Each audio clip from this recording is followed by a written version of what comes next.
Welcome to Balance Psychotherapy. I'm Kasia Makuch-Cole. I'm a psychotherapist recording for you from busy London, from my log cabin with a snoring dog. Join me on the journey through our internal world, through the messiness of our emotional existence, to stay balanced and to be who you are born to be in this world. We are meditating, regulating our nervous system, and tapping through this emotional and delicious mess together. If you would like to go deeper and shift your anxieties and depression, please look for a dark green bee for Balance Psychotherapy in the App Store. You're going to find much more in the app. And for now, let's begin. Welcome to Balance Psychotherapy. Finally, I managed to land here and start to record. Not that I'm super prepared. This is my last day of the week after seeing clients. But hey, if I don't start, I'm never going to do it. I would like to talk today about a thought that was with me for the whole week. And in few meetings came so present a thought that a pain is our way. I know, it sounds quite strange. Well, how did I end there? So basically, a few conversations, particularly three, come to my mind. So one with a lady who was abused by her father. And then her whole career was about chasing abusers. I'm not going to go into details. In therapy, we somehow create narratives about people's life. I'm going to tell you a little bit more how therapy can be successful than just creating narrative. But the first step very often is about engaging in the narrative. And the narrative that she had about her life was that, gosh, my life sucks because I was basically stuck in this pattern. And I just realized that my pain brought me into a place in life when I was trying to fix it, or I was basically chasing my own tail. And that sort of narrative, that abuse that she received, was turned into then chasing or putting in jails abusers. When she put it in a narrative that this sucks, I was basically chasing my own tail. That sort of narrative brings us to a place, and obviously she mentioned some sort of repression, that is a psychoanalytic idea that we repress and then repeat, which means exactly what I said. So we repress certain thoughts, emotions, experiences, and then we repeat those experiences unknowingly with an unconscious wish to go through it and then perhaps repair that. Unconscious cycle. That analytic idea has been with us for over 100 years. And we talked about bringing that psychoanalytic narrative into life.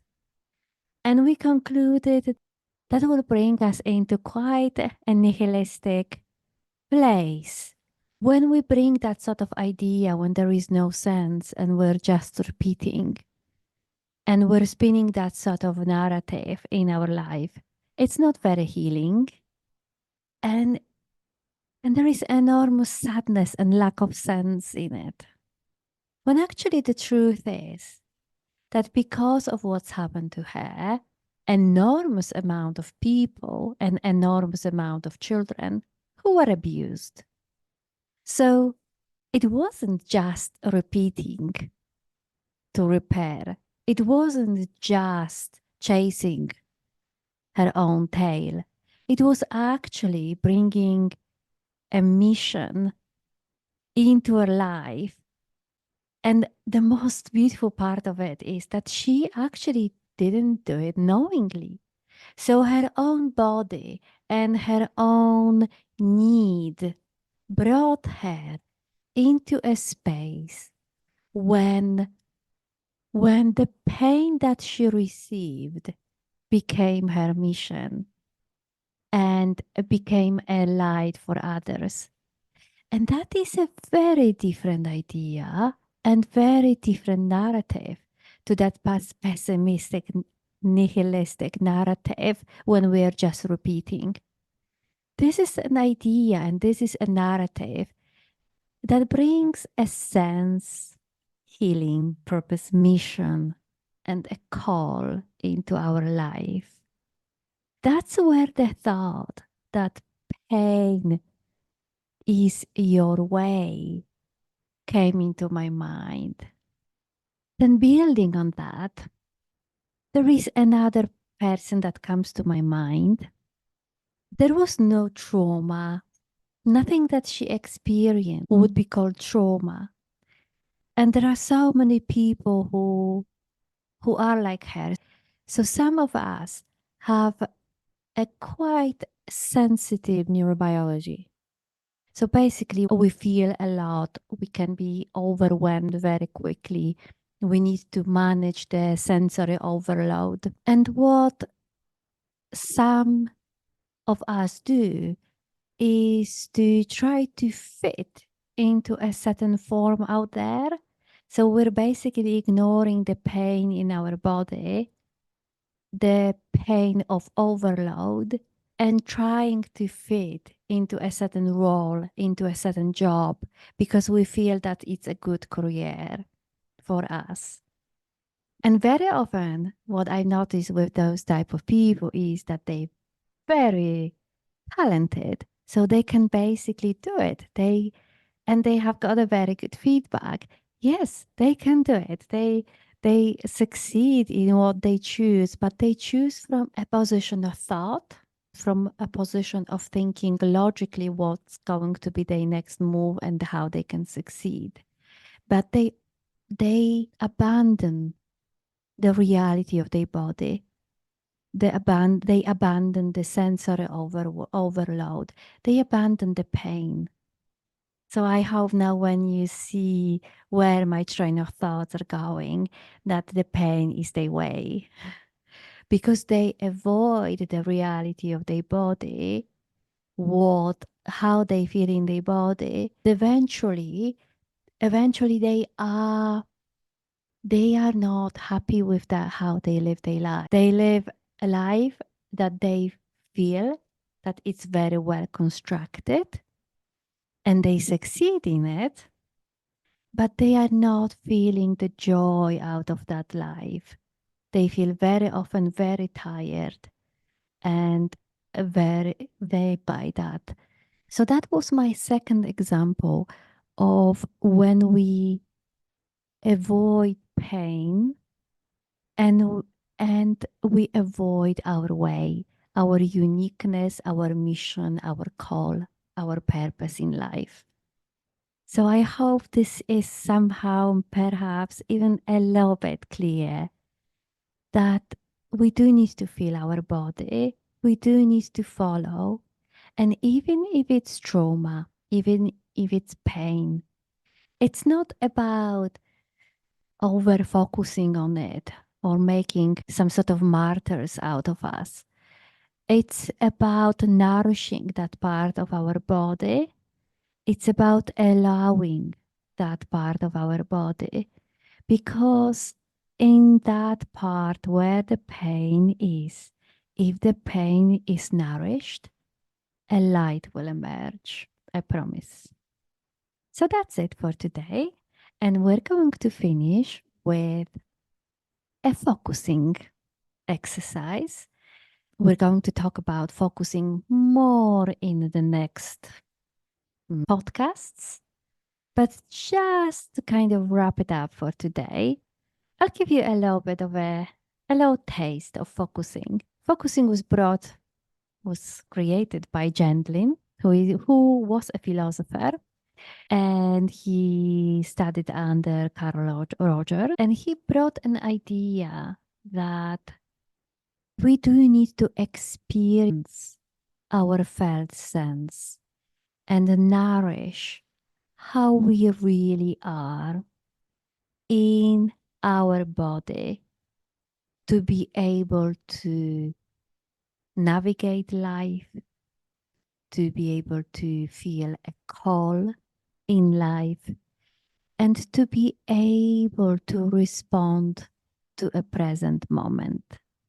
So, what we're going to do is first, make yourself as comfortable as possible. And if there is even a 2% that you can do for your body to make yourself comfortable, please do so. Then I'm going to ask you how you are, how you really are today.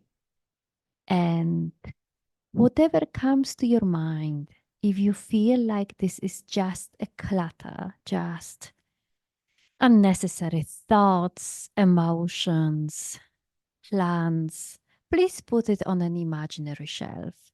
We have got probably like 85% of our thoughts, daily thoughts, we thought yesterday and then the day before.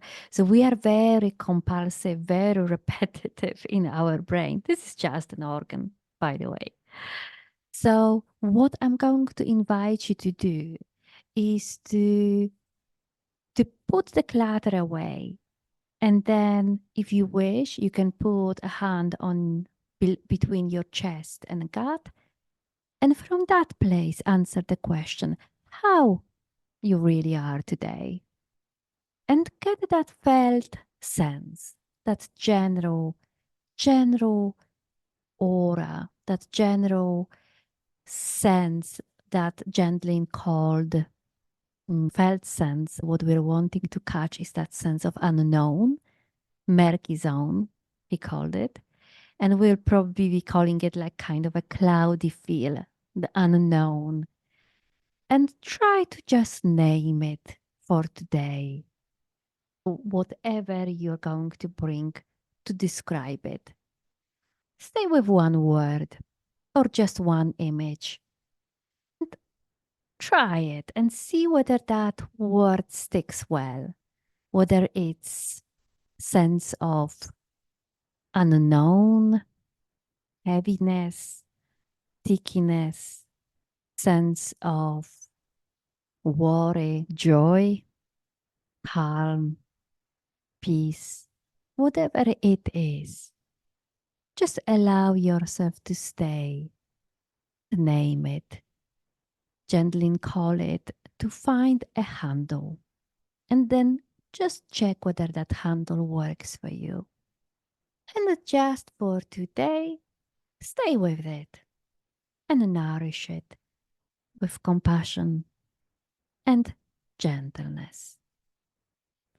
Next time, I'll introduce you to focusing even in more depth. Let's begin. Deep breath and make yourself comfortable. Do whatever you can to find a comfortable space, to place your body in a comfortable position.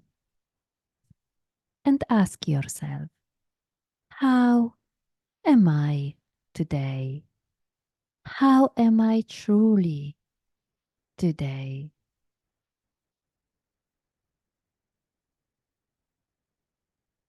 And any unnecessary thoughts, problems, plans, gently push them away.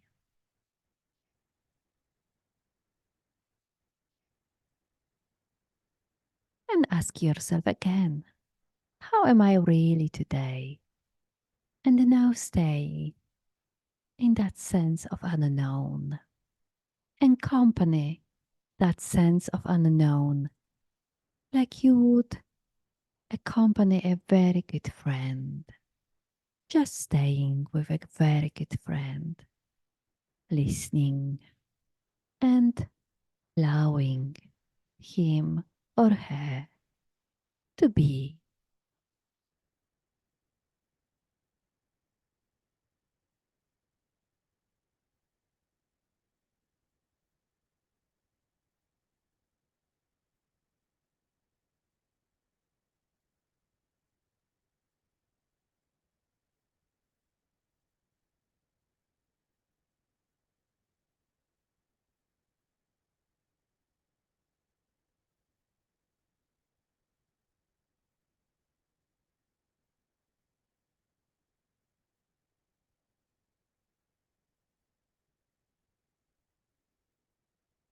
Thank yourself for now, for giving that space to yourself and time.